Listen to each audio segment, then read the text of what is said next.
هومرز اكاديمي قدمت المعادله الصعبه وحلت لك كل المشاكل اللي انت ممكن تقابلها في اي مكان تاني وفي اي كورس او دبلومه ممكن تدرسه. اول حاجه بتقدم لك افضل مناهج دوليه معترفه، لا اما المرجعيه بتاعتها جايه من امريكا او من انجلترا.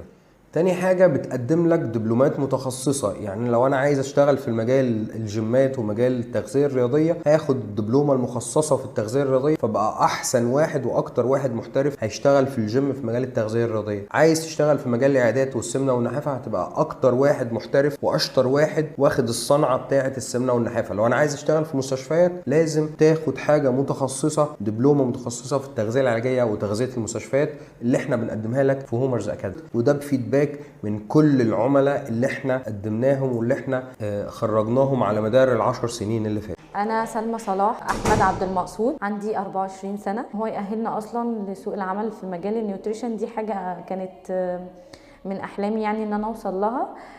فبجد مبسوطة جدا جدا جدا. أكتر حاجة مشجعاني وجود الدكتور لينا، إن احنا كمان بنقدر نتبادل الأفكار بينا ونوصل لمعلومة كويسة ونوصل لأفكار ونطبق. عموما التطبيق أصلا دي حاجة لوحدها مخليني مبسوطة جدا إن أنا أفتح مكان أو أتعامل أصلا بطريقة إن أنا مبسوطة فيها ومرتاحة.